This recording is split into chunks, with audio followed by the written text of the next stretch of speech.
ಕಾನೂನು ವಿದ್ಯಾರ್ಥಿಯ ಮೇಲೆ ಲೈಂಗಿಕ ದೌರ್ಜನ್ಯ ಎಸಗಿದ ವಕೀಲ ಕೆಎಸ್ಎನ್ ರಾಜೇಶ್ ಭಟ್ ವಿರುದ್ಧ ಎಫ್ಐಆರ್ ದಾಖಲಾಗಿ 50 ದಿನ ಕಳೆದರೂ ಪೊಲೀಸರಿಗೆ ಈವರೆಗೆ ಆರೋಪಿಯನ್ನ ಬಂಧಿಸಲು ಸಾಧ್ಯವಾಗಿಲ್ಲ.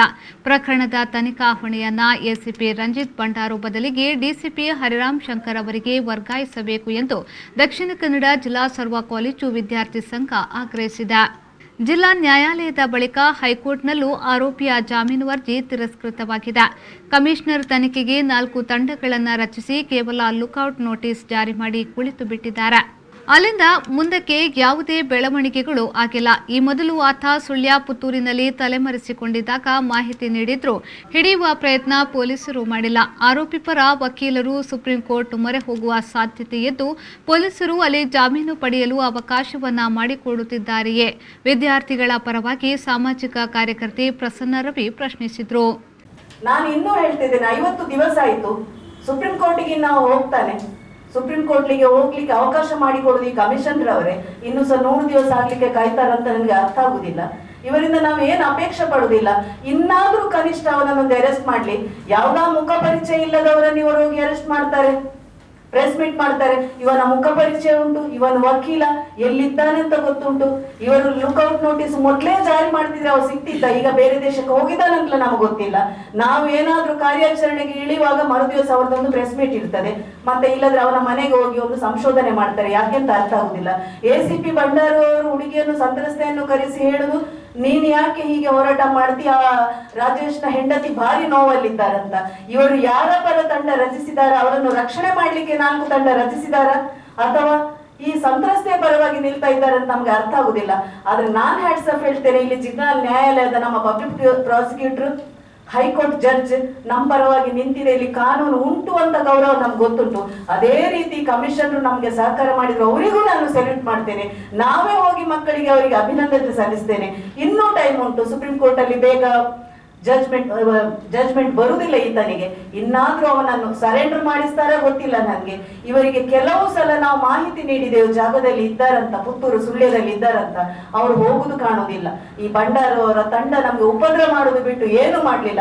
ಹಾಗೆ ನಾನೊಂದು ಸಾಮಾಜಿಕ ಕಾರ್ಯಕರ್ತೆಯಾಗಿ ಹೇಳ್ತಾ ಇದ್ದೇನೆ, ಈ ಒಂದು ಪ್ರಕರಣವನ್ನು ಡಿಸಿಪಿ ಅವರಿಗೆ ಹಸ್ತಾಂತರ ಮಾಡಲೇಬೇಕು. ನಮ್ಗೆ ಇಲಾಖೆ ಮೇಲೆ ಗೌರವ ಇದೆ, ನಿಮ್ಮ ವೃತ್ತಿ ಮೇಲೆ ಗೌರವ ಇದೆ, ವೈಯಕ್ತಿಕ ದ್ವೇಷ ಎಲ್ಲೂ ಇಲ್ಲ. ಆದ್ರೆ ಕೆಲವರು ಒಳ್ಳೆ ಕೆಲಸ ಮಾಡುವವರು ತಮ್ಮ ಇಲಾಖೆಯಲ್ಲಿದ್ದಾರೆ, ಅವರಿಗೆ ಈ ಜವಾಬ್ದಾರಿಯನ್ನು ಒಪ್ಪಿಸಿಕೊಡಿ. ಸಂಘದ ಅಧ್ಯಕ್ಷ ತನುಷ್ ಶೆಟ್ಟಿ, ನಾವು ಯಾವುದೇ ಪ್ರತಿಭಟನೆ ಮಾಡಲು ಮುಂದಾದಾಗ ಪೊಲೀಸರು ನೀತಿ ಸಂಹಿತೆ ಕಾರಣವನ್ನ ನೀಡಿ ಅನುಮತಿ ನಿರಾಕರಿಸುತ್ತಾರೆ. ಬೇರೆ ಸಂಘಟನೆಯವರಿಗೆ ಅನುಮತಿ ನೀಡುತ್ತಾರೆ. ನಮ್ಮ ಹೋರಾಟದ ಹಕ್ಕನ್ನ ಕಸಿಯುವ ಪ್ರಯತ್ನ ನಡೆಯುತ್ತಿದೆ. ಪರಿಷತ್ ಚುನಾವಣೆಯ ಬಳಿಕ ದೊಡ್ಡ ಮಟ್ಟದ ಹೋರಾಟವನ್ನ ನಡೆಸಿ ವಿದ್ಯಾರ್ಥಿ ಶಕ್ತಿಯನ್ನ ಪ್ರದರ್ಶಿಸಲಾಗುವುದು.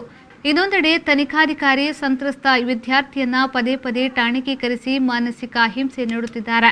ಚಾರ್ಜ್ ಶೀಟ್ ನ್ಯಾಯಾಲಯಕ್ಕೆ ಸಲ್ಲಿಸಿದ್ದರ ಬಳಿಕವೂ ಠಾಣೆಗೆ ಕರೆಯುವ ಅಗತ್ಯವೇನು ಎಂದು ಪ್ರಶ್ನಿಸಿದ್ರು. ಇವಾಗ ಏನ್ ಮಾತಾಡ್ತಿದ್ದಾರೆ ಅಂತ ಹೇಳಿದ್ರೆ, ನಿಮ್ದೊಂದು ಊರಲ್ಲಿ ಒಬ್ಬ ಲಾಯರ್ ಏನೋ ಮಾಡಿದಾನಂತಲ್ಲ, ಏನಾಗಿದೆ ಅಂತ ಹೇಳಿ ನಂಗೆ ಸಿರ್ಸಿಯಿಂದ, ಹುಬ್ಳಿಯಿಂದ, ಧಾರವಾಡದಿಂದ ಕಾಲ್ ಬಂದಿದೆ ಸ್ಟೂಡೆಂಟ್ಸ್ ಅವ್ರದ್ದು.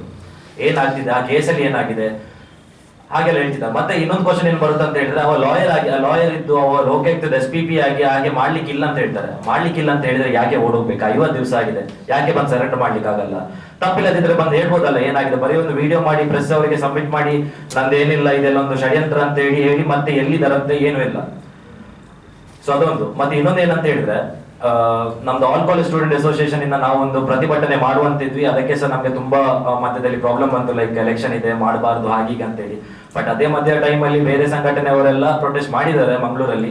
ಸೊ ನಾವು ಅದೆಲ್ಲ ಮಾತಾಡಲ್ಲ. ಬಟ್ ನಾವಿನ್ ಏನಂತ ಹೇಳಿದ್ರೆ, ಪ್ರತಿಭಟನೆ ನಮ್ದು MLC ಎಲೆಕ್ಷನ್ ಆದ್ಮೇಲೆ ನಾವೊಂದು ದೊಡ್ಡ ಮಟ್ಟದಲ್ಲಿ ಪ್ರತಿಭಟನೆ ಮಾಡ್ತೀವಿ. ಡೇಟ್ಸ್ ಎಲೆಕ್ಷನ್ ಆದ್ಮೇಲೆ ಕೊಡ್ತೀವಿ ನಾವು. ಇನ್ನೊಂದು ಏನಂತ ಹೇಳಿದ್ರೆ, UP ಡೆಲ್ಲಿಯಲ್ಲಿ ಏನಾದ್ರು ಸೆಕ್ಷುವಲ್ ಹರಾಸ್ಮೆಂಟ್ ಅಥವಾ ಏನಾದ್ರು ರೇಪ್ ಆದ್ರೆ ನಮ್ಮ ಪೊಲಿಟಿಷಿಯನ್ಸ್ ಅವರು, ನಮ್ಮ ಮಂಗಳೂರು ಅವರು, ದಕ್ಷಿಣ ಕನ್ನಡ ಅವರು ಮಾರ್ಗದಲ್ಲಿ ಹಿಡಿದು ಪ್ರತಿಭಟನೆ ಮಾಡ್ತಾರೆ, ಎಲ್ಲ ಮಾಡ್ತಾರೆ.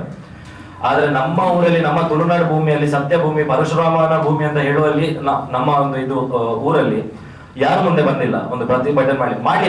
ನಮ್ ಬೇಜಾರಿಲ್ಲ, ಡೆಲ್ಲಿಯಲ್ಲಿ ಆದ್ರೂ ಸಹ ಏನಾದ್ರು ನಮ್ಮ ನಾಯಕರು ಮುಂದೆ ಬಂದು ಪ್ರತಿಭಟನೆ ಮಾಡ್ಬೇಕು. ಆದ್ರೂ ಸಹ ನಮ್ದೊಂದು ಊರಲ್ಲಿ ಆಗಿದ್ದಕ್ಕೆ ಯಾರು ಇನ್ನು ಮುಂದೆ ಬಂದಿಲ್ಲ, ಅದೊಂದು ಬೇಜಾರ ಸಂಗತಿ.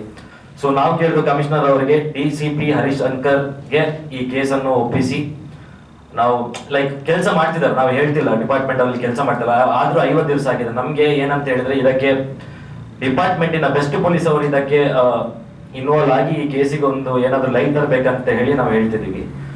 ಈ ಸಂದರ್ಭ ಸುದ್ದಿಗೋಷ್ಠಿಯಲ್ಲಿ ಸಂಘದ ಕಾರ್ಯದರ್ಶಿ ವಿಖ್ಯಾತ್ ಉಳ್ಳಾಲ್ ಉಪಸ್ಥಿತರಿದ್ದರು. Join MHA or BHA. Admissions open for Masters of Hospital Administration 2 years full-time and Bachelors of Hospital Administration 3 years full-time courses for 2021-2022. Affiliated to Rajiv Gandhi University of Health Science. Eligibility criteria.